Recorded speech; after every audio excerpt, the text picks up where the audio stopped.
Hello, my name is Dragana Alfirevic, and I would like to thank the team of Lokomotiva for inviting me to give some answers to their questions regarding the situation that we found ourselves in the last 2 months since the beginning of the pandemic.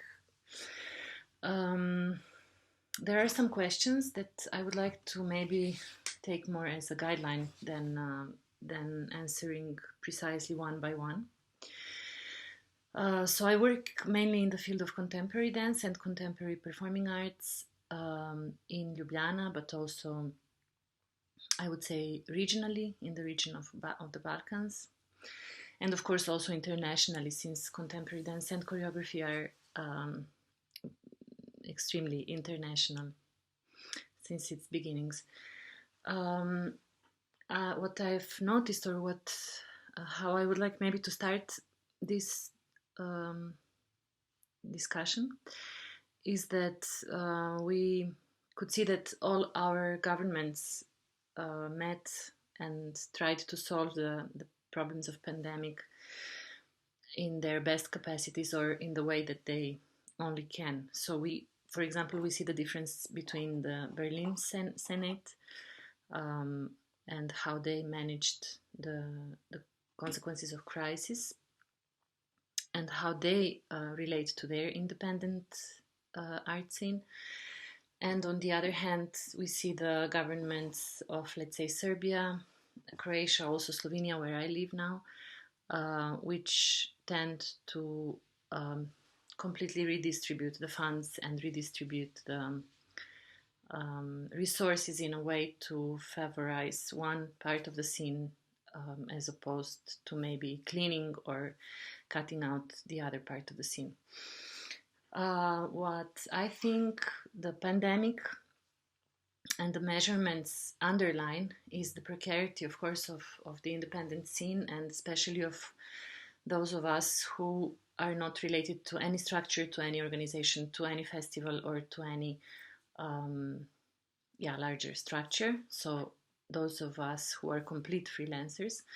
And what I think the pandemic underlines is exactly the precarious position and, in fact, impossible living conditions for many of us, or for most of us in the independent scenes.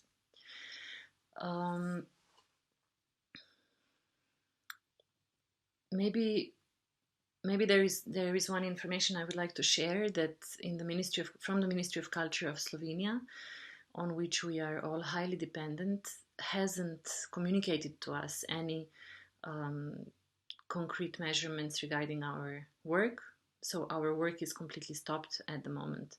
We are trying to help ourselves by building some other kinds of, let's say, online channels, online audience, and so on. But there is a significant number of us, among whom I also somehow belong, who do not accept or who reject the overall onlineization or virtualization of our work, because we simply believe that physical presence is something that is not possible to debate or to compromise in relation to virtual presence or in relation to any other possible media.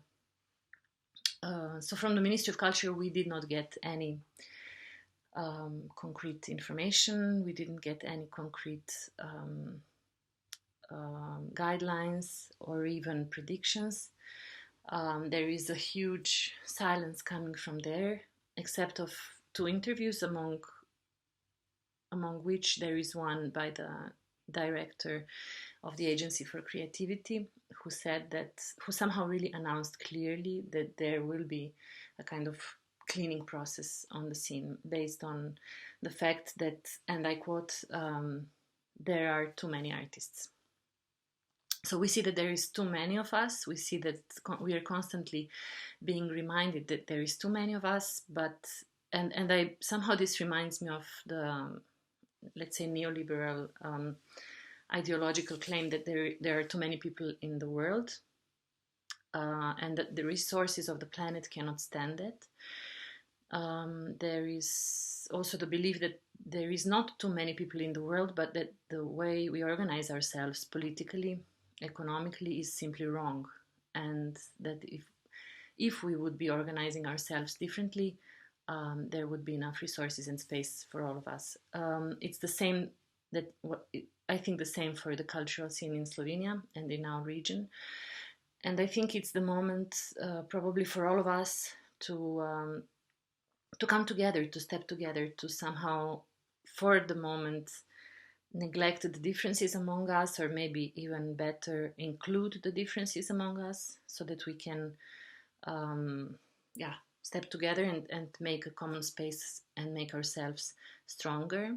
Since cultural policies in the last couple of decades have led us to become competitive in a way that is not healthy for us.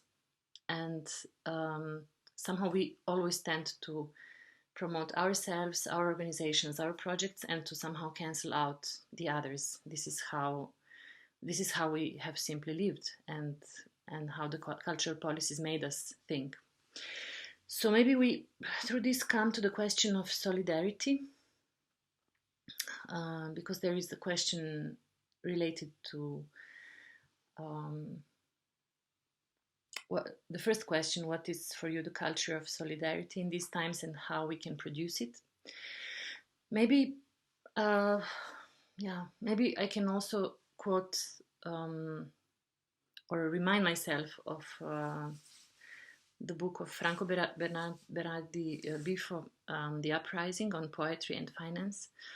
And there he says that solidarity is not something abstract. It's not silencing myself in favor to others, or canceling myself out so I can give space to you, but rather it's the consciousness that we live in the same space and that we are inevitably connected, that all of us are inevitably connected to one another, and that we have to relate, that we have simply to relate to the others, that we have simply to create the status, individual and collective status, which somehow makes us understand and act from the feeling that we are part of the same space.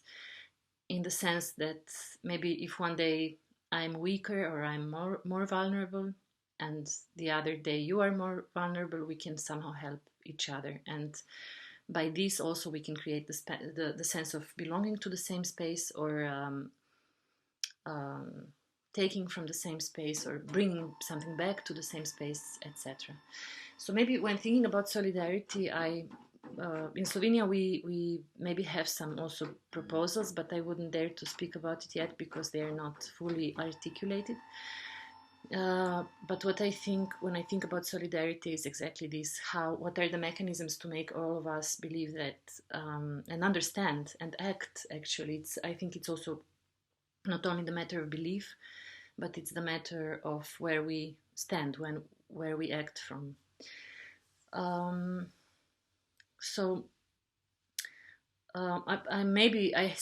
have some sensation, or I sense